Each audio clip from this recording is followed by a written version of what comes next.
नाज़रीन, आपने भी देखा कि कल बलूचिस्तान के एक इलाके में एक खातून को बेरहमी से कत्ल कर दिया जाता है और उस खातून के हाथ में कुरान मजीद होता है। उसके शौहर का भी बेरहमी से कत्ल किया जाता है। ये मामला सोशल मीडिया पर जंगल में आग की तरह फैल रहा है और मैं क्योंकि बलूचिस्तान में ही मौजूद हूँ, मेरे साथ एक बलोच भाई मौजूद हैं जिनका नाम सुहेल है।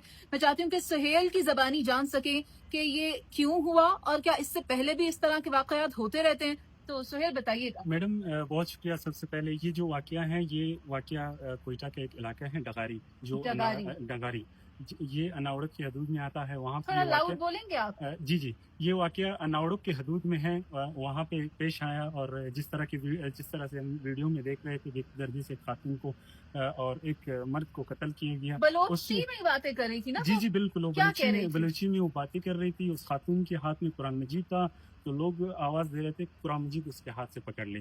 तो जब उसके हाथ से कुरान मजीद पकड़ा गया तो वो खातून कह रही थी कि मुझे आग न लगाए, मुझे मारा न जाए, क्योंकि वहाँ पे एक रिवायत है, अगर इस तरह की कोई लड़की या लड़की को या लड़के को पकड़ लिया जो भाग के शादी करती है, भाग के शादी करती हैं, उनको पत्थर से मार दिया जाता है। तो यहाँ पे वो इंडियन कल्चर आज भी है यहाँ पर। ये कबायली इलाकों में एक पुराना कल्चर का। ठीक है, यानी उसको आग लगाई जा सकती थी, मगर उसने कहा मुझे आग ना लगाओ, गोली या पत्थर से मारा जाता है।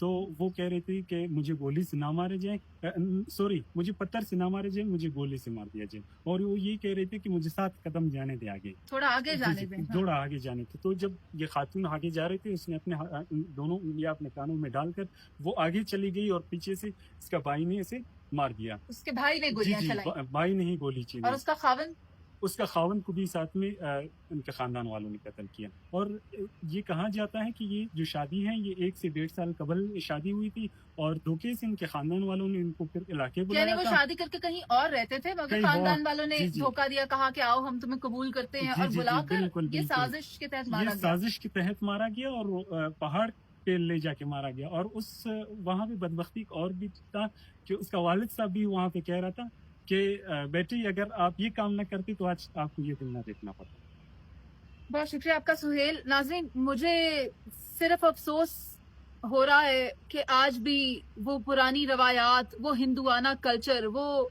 दौरे जाहिलियत जो अरब के वक्त पर हम देखा करते थे, जहाँ बेटी पैदा होती थी तो उसे जला दिया जाता था, मार दिया जाता था, जिंदा दफन कर दिया जाता था, वो आज भी एग्जिस्ट करता है। और अनफॉर्चुनेटली ये वाकया हमारी आंखों से गुजरा है, ये वाला तो गुजरा, और इससे पहले कई ऐसे वाकयात हैं जो हमने नहीं देखे। इसकी रोकथाम होनी चाहिए, इसे रोका जाना चाहिए। अगर एक बाप ही अपनी बेटी को ये कह रहा है कि अगर तुम ये ना करती तो हम तुम्हारे साथ ऐसा ना करते, गोली मारने वाला उसका भाई था, गैरत के नाम पर यह कत्ल किया गया है।